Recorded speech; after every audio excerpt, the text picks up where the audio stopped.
Hi guys, welcome to this channel. This reading is for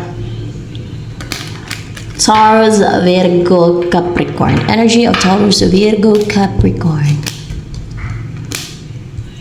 You're in separation right now with what? With Queen of Pentacles, with your spouse, or pwedeng karelasyon mo lang talaga yan o asawa mo. And now, you're willing na mag-risk, na mag-take ng risk, na mag-take ng leap of faith para hindi mangyayari ang hinaangad o ninanais or wish, hindi maging fulfilled.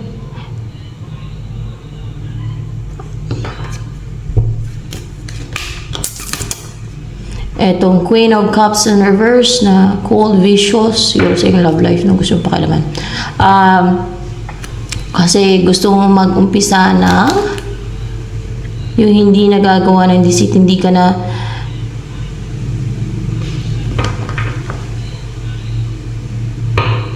nabibiktima, hindi ka natatangay ng deceit nila, hindi ka na-sway ng deceit nila ba ganoon na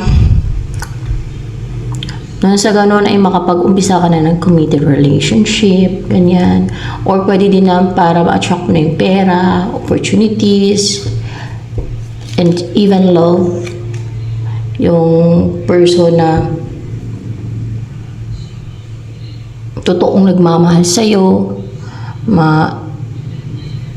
magkaroon na ng stable relationship sa inyo, or kaya ay committed relationship, mag-settle down na kayo, ganon.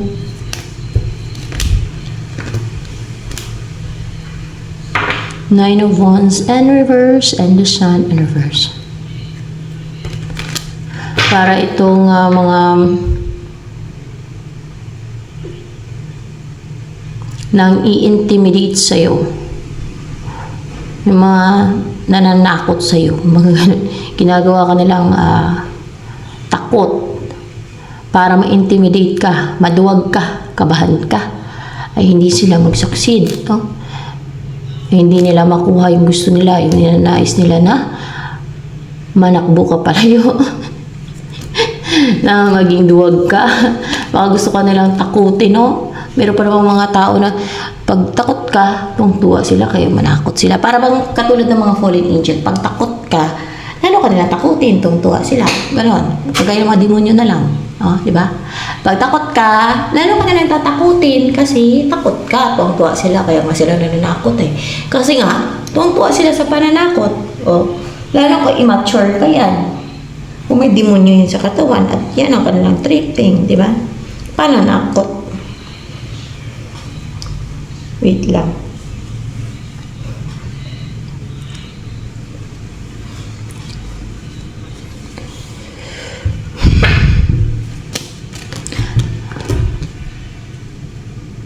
Kasi gusto mo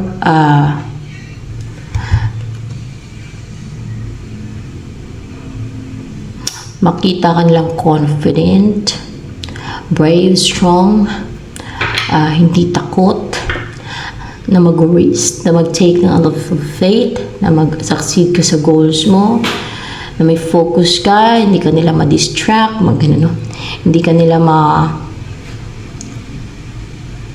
dala sa pananakot nila.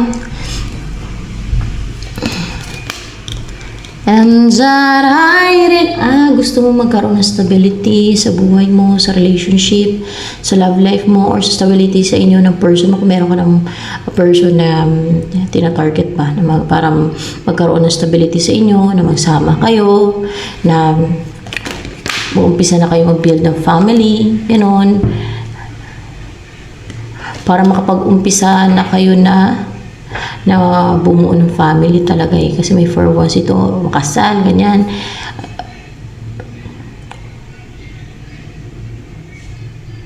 Para mag-umpisa na, umpisahan mo na yung passion mo. Kung ano man yung passion mo.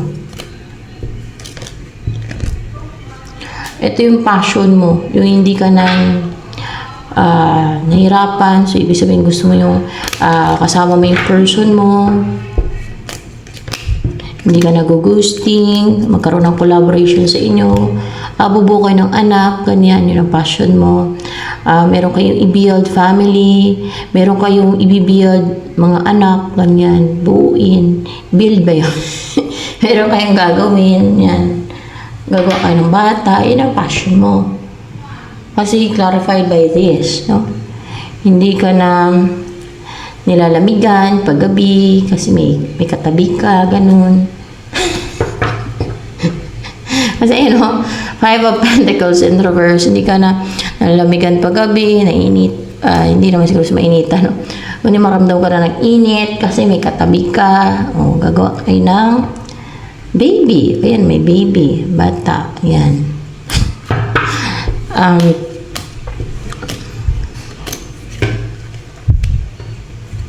Uy, iba-iba ang pagkalaglag.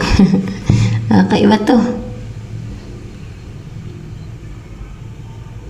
Para malaya ka na gawin yung kung ano yung passion mo, kung ano yung gusto mong gawin. Para magawa mo na yung mga ninanais mo. At hindi ninanais o hinangad ng iba ang nasunod sa buhay mo, sa mga decisions mo. Para makarecover ka na din sa heartbreak, hindi ka na nasasaktan, hindi ka na heartbroken, hindi ka na restricted. Malaya ka ng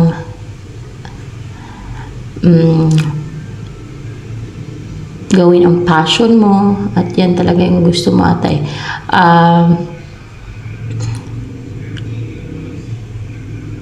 Kasi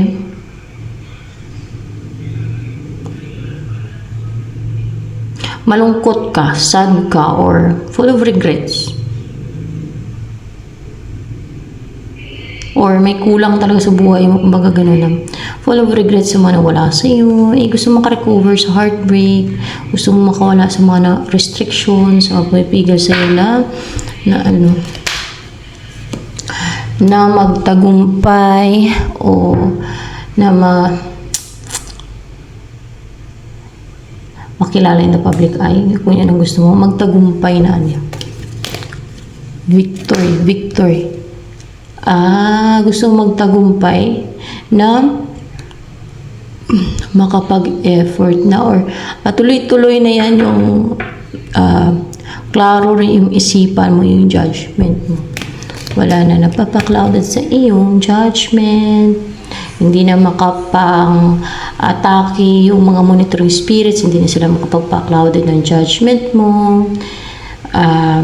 Na makapag-send ka na ng message, o makapag-travel ka na maging active ka na maging passionate ka na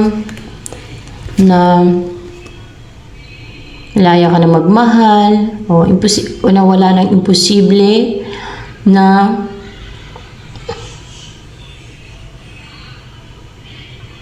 yung makaramdam ka ng love, affection, na may minamahal ka, na may nagmamahal sa'yo, may nagkikare sa'yo, may taong nagkikare ka sa kanya. Siyempre, maging partner mo, di ba yan ang gusto mo, makapag-asawa na. Mukhang may pakailamira sa buhay mo, gusto kang kontrolin, no? Para kumpleto na din yung tools mo, alamin natin yung magician dito. Para magawa mo na to yung hindi mo magawa dati, na makapag-offer ng cup of love. Na mawala na ito mga kontrabida, hindi na makapanghadlang, hindi na mag-reduce mga kontrabida, or maybe third party, kontrabida, kadalasan ng kontrabida ito na gumagawa ng deceit. Para hindi na sila makapamigil, makapangontrol, makapang-intrude, yan. Hindi na sila makapanghadlang. Para inspire ka na yung positive sa iyong love life, sa buhay mo. At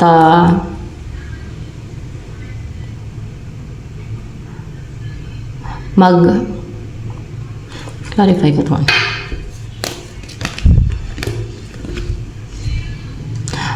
manatili ka na ng yung masaya na hindi ka na malungkot. Yan, kung makarecover ka na sa kalungkutan. Kumbaga manatili ng contented ka sa buhay mo at masaya. Hindi puno ng galit, coldness, kundi ano ka na, yung may minamahal, nagmamahal, nagkikare, meron ka ng minamahal, may nagmamahal sa'yo. Walang masama sa gusto mo eh. Kaso lang, may mga masamang tao talaga o nila lang na gusto nilang pigilan yung happiness ng iba. Diba? Dito sa mundo. Yun ang totoong masama.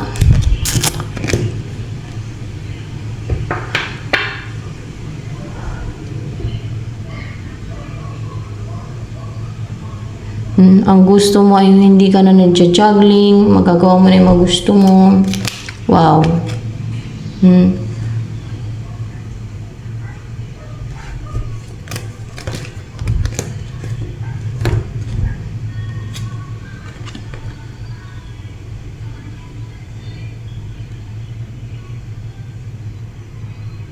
Gusto mo ikaw yung isipin, mag-overthink sa yung person mo, meron kang person sa'yo.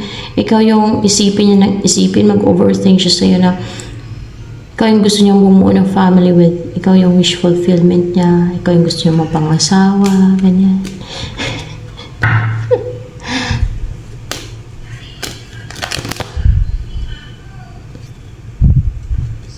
Kailangan natin ako upright one. Kasi tumalsik yan dito sa kamay ko. Ito person mo, clarify ko muna yung damon. May deceit pala. Kung sakali, mag-lover ka dati, naghiwalay kayo. O kung iba man yung lover niya, naghiwalay sila, may nan-destroy. May nan-destroy sa kanilang relationship, may nagpahiwalay sa kanila because of this deceit. Parang ginawa ng ritual para maghiwalay sila. Yan. Pero, ngayon, naklaruhan na din, nawala na yung mga nagpa-clouded sa kanyang isipan, no? Mga nagpa-stuck sa kanya, nagpa-confuse, isip niya. So, meron daw na manipulate o mga lies, deception, manipulation sa isipan niya. Yan. Baka may nanggayuma o kung ano man, baka may mga nag-send at tigal po dyan para paniwalaan niyo yung mga hindi naman totoo na kinreate lang o nilagay lang o sinent lang ng mga deceitful ng mga gumagawa ng deceit sa isipan niya. Yan. Empress, so good looking itong person na to, and the marriage material, yung energy niya yan ang tunay niya energy, balance, poised, and ano to pwedeng may spiritual authority or respected lang talaga, or else ay sumusunod siya sa rules.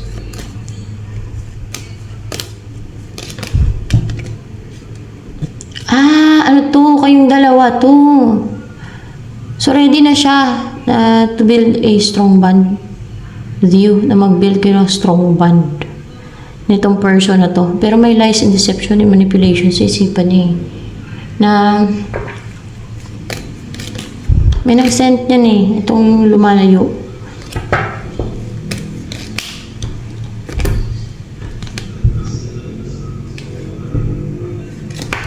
Namatay ang nag-send niyan ng lies and deception and illusion sa isipan niya.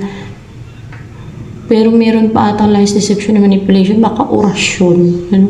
Orasyon kagaya ng palipad hangin. Yan.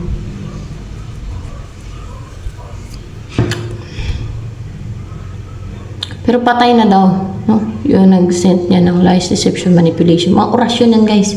Alam yung mga Latin. Yan, mga Latin. Yan ang ginagamit nila kahit gumagamit ng mga Latin. Mga, lalo naman kukulang pa. Pero, yan ang gamit nila, di ba? Latin words. Mga spells, kung sa ibang religion pa, mantra, tantra, mga ganyan ba? Tantra daw nila. Mantra, ano ba yan? Basta,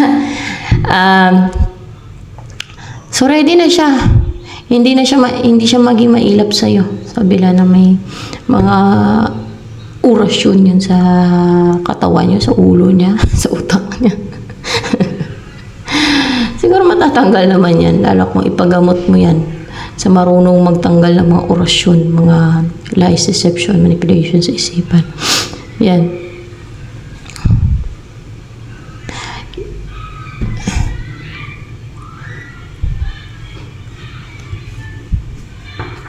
Ready na siya para magsama kayo. Yan. At maging partner ka. O magpangasawa ka. O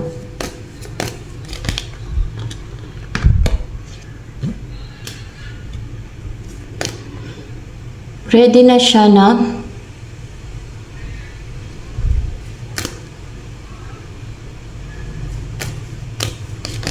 spiritual battle. Yeah. Oh, battle. This is away. Ready na siya sa spiritual battle. Kaya spiritual dito eh. Spiritual. Battle. Strong spiritual battle. So, ibig sabihin, hindi basta-basta na battle, kundi malakas na spiritual battle to. Yung kakaharapin itong person mo.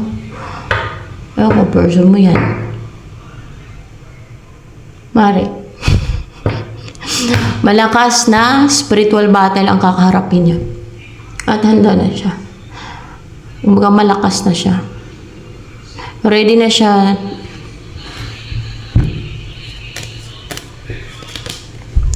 Hindi siya ready na to face a spiritual battle with you, ha?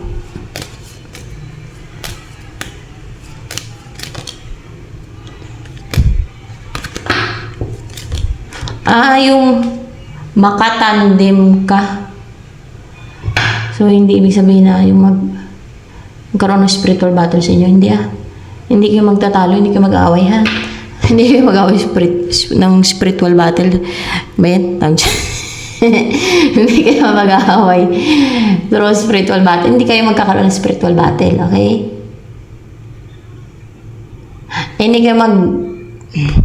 Hindi mo siya makakalaban sa spiritual battle. Maging katande mo siya. Okay? Maging katande mo siya sa spiritual battle.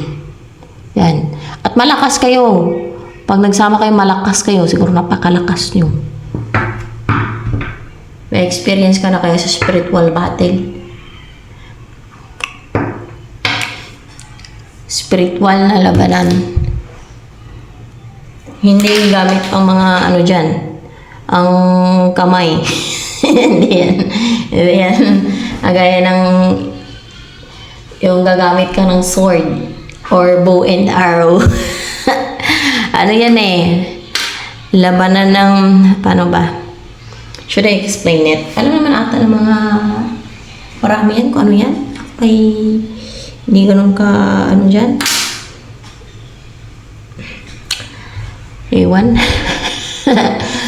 Basta, ganon. May mga kasi yan eh, labanan. Through spiritual yan na labanan.